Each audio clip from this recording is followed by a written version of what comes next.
Hello friends, आप देख रहे हैं आपका चैनल शेयर बाजार विद आयुष। और दोस्तों, बात होगी इस वीडियो में क्लीन मैक्स एनवायरो और बात होगी दोस्तों इस वीडियो में श्री राम ट्विस्टेक्स आईपीओ के बारे में। इन दोनों आईपीओ का दोस्तों आज पहला दिन था, तो पहला दिन कितना सब्सक्राइब हो पाए आईपीओ इसको समझेंगे।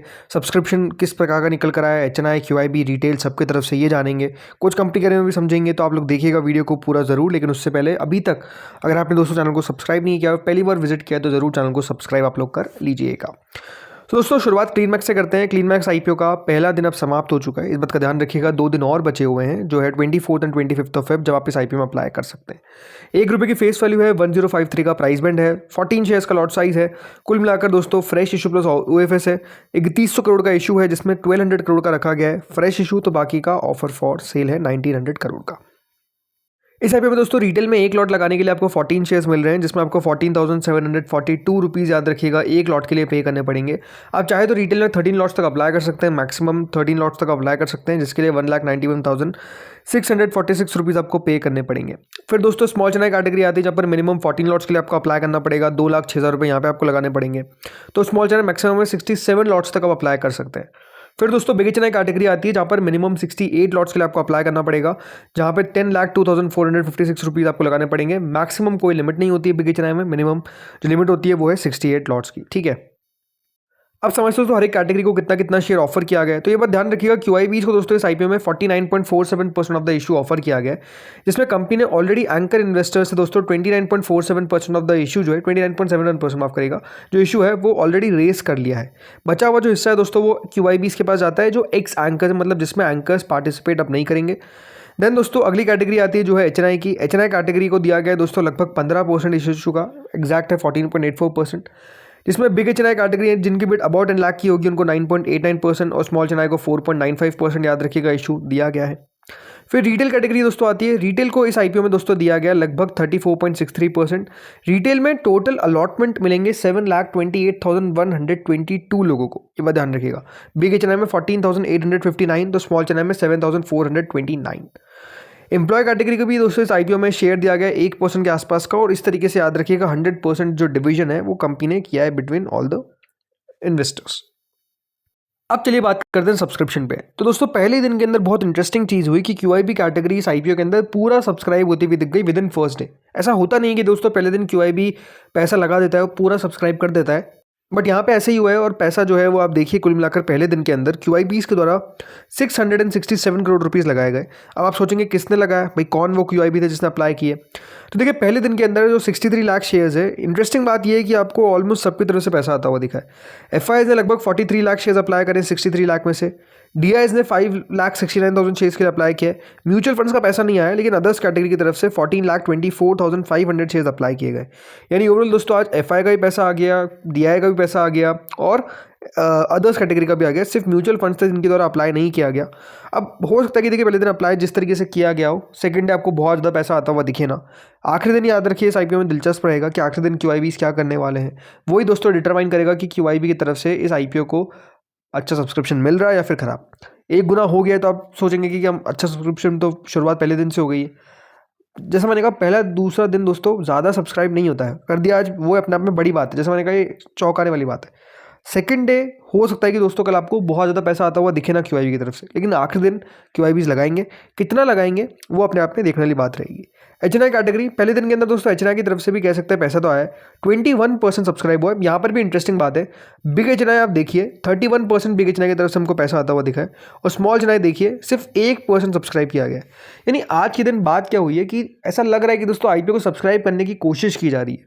क्यों? ताकि लोगों को लगे कि भैया आईपीओ खराब नहीं है, पैसा डालो। ये अपने आप में एक फैक्टर हो सकता है। 31% और 1% आप समझिए किस तरीके से डिफरेंस है। यानी पहले दिन के अंदर ऐसा लग रहा है कि दोस्तों बिग एचएनआई कैटेगरी तो अपने आप में लगाने वाली है, लेकिन स्मॉल एचएनआई कैटेगरी चाहती कि नहीं बहुत ही खराब आईपीओ, इसलिए सब्सक्राइब ही नहीं किया। ये दोस्तों अपने आप में आप समझ सकते हैं, डेटा जो है वो हमको दिखा रहा है। बट द पॉइंट है, जैसे मैंने कहा, पहले दूसरे दिन के अंदर पैसा आप कितना भी देख लीजिए, बहुत ज़्यादा आपको नहीं दिखेगा।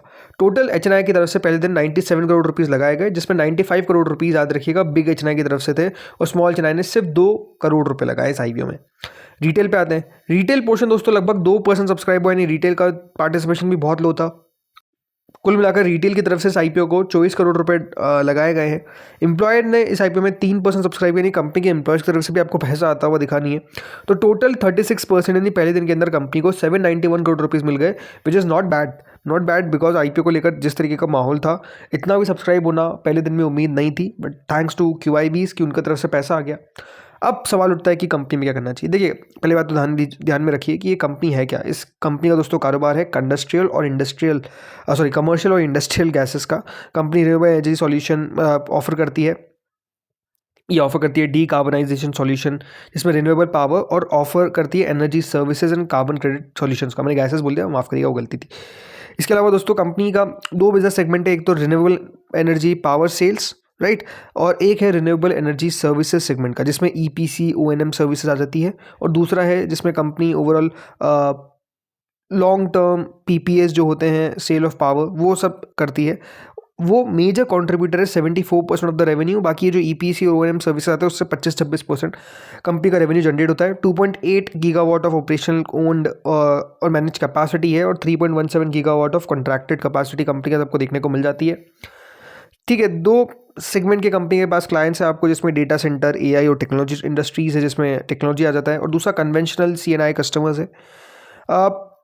इस कंपनी की अगर मैं बात करता हूँ ओवरऑल थोड़ी सी कि क्या दिक्कत आ सकती है। देखिए, दिक्कत तो कि रिन्यूएबल स्पेस को लेकर थोड़ा सा दोस्तों अभी मूड माहौल उतना पॉजिटिव नहीं है। बाकी ये बात ध्यान रखिए कि जो डेटा सेंटर अभी थीम चल रही है, राइट, ये कंपनी ने ऑलरेडी 3 ऐसी डेटा सेंटर्स एंटिटीज़ के साथ डील है जो साइन कर दी, और ये रेवेन्यू में भी आपको आते हुए देखने को मिल जाएंगे फ्रॉम FY 27-28। सो अगर डेटा सेंटर की थीम चलती है तो रिन्यूएबल एनर्जी में याद रखिए जो क्लीन मैक्स एनवायरो है, ये अपने आप में बहुत बड़ा बेनिफिशियरी है, जो क्लियरली होता हुआ दिखेगा। क्लीन मैक्स ने एवरेजली बताया गया है कि इनके जो PPA एग्रीमेंट होती है, पावर परचेज एग्रीमेंट, ये लगभग 23 साल के लिए होते हैं। मतलब इनका रेवेन्यू प्रिडिक्टेबिलिटी भी क्लियर है। कंपनी ऑनेस्टली मुझे बहुत अच्छी लगी। पॉइंट इस कि समय खराब है, ये बात ध्यान रखिए। समय खराब है, समय इन कंपनीज़ को लेकर या फिर IPOs को लेकर ही कहूँ मोटा मोटी, तो बहुत अच्छा देखने को मिल नहीं रहा है। बाकी वैल्यूएशन भी ठीक ठाक रखी गई है। कंपनी ने याद रखिएगा हाल ही में इस IPO से पहले प्री-IPO प्लेसमेंट किया, राइट, जिसमें 1185 करोड़ रुपीज़ कंपनी रेस करे, तो वहाँ पर भी अच्छे नाम आपको आते हुए दिख गए। एंकर बुक भी काफ़ी बढ़िया थी, तो इंटरेस्टिंग IPO है। देखते QIBs क्या करते हैं, बट ओवरऑल आउटराइटली इसको रिजेक्ट ना करें। GMP जो है वो अपने आप में थोड़ी सी चिंता वाली बात है कि अब GMP जो है वो 2 रुपये के भी नीचे आ गई। मतलब GMP की तरफ से आप कह सकते हैं कि भैया सारे हथियार जो है वो डाल दिए गए, कोई भी GMP इस IPO की बची नहीं है। ये अपने आप में क्लियरली सबसे बड़ा नेगेटिव इस IPO को लेकर है। ठीक है, तो ये तो दोस्तों बात हो गई इस IPO के बारे में। अब आते हैं नेक्स्ट IPO पे, जिसका नाम है श्रीराम ट्विस्टेक्स लिमिटेड। अब ये क्या कर रहा है, तो दोस्तों श्रीराम ट्विस्टेक्स का भी याद रखिएगा दूसरा दिन, पहले दिन है आज, 2 दिन बचे हुए हैं इस IPO के भी। 10 रुपये की फेस वैल्यू, 104 का प्राइस बैंड है, 144 शेयर्स का लॉट साइज है। अब चलिए सीधा सब्सक्रिप्शन पे बात करते हैं। तो पहले दिन दोस्तों जो QIB कैटेगरी उनकी तरफ से आप देखिए कोई खास पैसा हमको आता हुआ दिखा नहीं है, मतलब कुछ खास क्या लगाया नहीं है। HNI कैटेगरी की तरफ से 12% इस IPO को सब्सक्राइब किया गया, जिसमें 11% सब्सक्राइब किया बिग HNI ने, स्मॉल HNI ने अप्लाई किया 14%, but total amount of money देखिए सिर्फ 2 करोड़ रुपये, 2 करोड़ भी पूरा नहीं है। देन रिटेल पे आते हैं। रिटेल कैटेगरी की तरफ से 97% इस IPO को सब्सक्राइब किया गया, लगभग 10 करोड़ रुपए। कुल मिलाकर ये IPO पहले दिन के अंदर इतना छोटा होने के बावजूद भी 12% सब्सक्राइब होने में कामयाब हो पाया, यानी कंपनी को दोस्तों सिर्फ 12 करोड़ रुपए पहले दिन के अंदर मिलते हुए दिखे। अब पहली बात तो दोस्तों इस IPO को आना ही नहीं चाहिए था मेन बोर्ड के अंदर। इस IPO का मैं आपको बताता हूँ, श्रीराम ट्विस्टेक्स को आना चाहिए था SME के अंदर, तब थोड़ा सा कुछ होता। कंपनी जो है दोस्तों वो एक गुजरात बेस्ड यान प्रोड्यूसर है। श्रीराम ट्विस्टेक्स 13 साल पुरानी एक B2B मैन्युफैक्चरर है यान की। इनका स्पिनिंग फैसिलिटी है राजकोट गुजरात के अंदर, with spindle count of almost 27,744। ये कंपनी का ओवरऑल स्पिंडल काउंट है। कंपनी ओवरऑल दोस्तों यान प्रोडक्शन कैपेसिटी बताती है कि 9,855 मेट्रिक टन पर एनम की है। 250 करोड़ जिनका रेवेन्यू आया है FY 25 में। 94% याद रखिएगा डोमेस्टिक सेल्स थी, जो मेनली गुजरात से आई। तो इनका ओवरऑल जो बाकी का बैलेंस आता है वो एक्सपोर्ट से आता है, 6% एक्सपोर्ट से आता है। अगर आप कंपनी के देखने जाएंगे तो आपको कंपनी की रेवेन्यू CAGR ग्रोथ दिखेगी पिछले 3 फिस्कल्स के अंदर अराउंड 7% की दर से कंपनी का रेवेन्यू बढ़ रहा है, जो मतलब आप देखिए 7% से ज़्यादा तो हमारी इकोनॉमी बढ़ रही है, और कंपनी का आप रेवेन्यू ग्रोथ देखते हैं तो अपने आप में समझ में आ जाता है कि कितनी ख़राब बात है, कितनी ख़राब स्थिति है। प्रॉब्लम क्या है, प्रॉब्लम यही है कि जो एंटायर वैल्यू चेन है टेक्सटाइल मैन्युफैक्चरिंग की, वो उतना कुछ खास नहीं कर पा रही है। मार्जिन्स कंपनी के काफ़ी कम है। फर्स्ट हाफ ऑफ FY 26 में कंपनी ने 132 करोड़ के आसपास का रेवेन्यू रिपोर्ट किया है, with a profit of around 7 crore. Net margin के आसपास नज़र आ जाते हैं। और IPO होने से पहले ही कंपनी के मार्जिन्स भी आपको बढ़ते हुए दिख रहे हैं, तो ये भी थोड़ी सी अपने आप में चौंकाने वाली बात है। प्राइसिंग देखा जाए तो कंपनी ने दोस्तों 104 रुपये पे अपना IPO का प्राइस रखा। पी मल्टीपल लगभग 11.5 के आसपास आता है अगर आप H1 FY26 का एनुअलाइज बेसिस पे देखते हैं।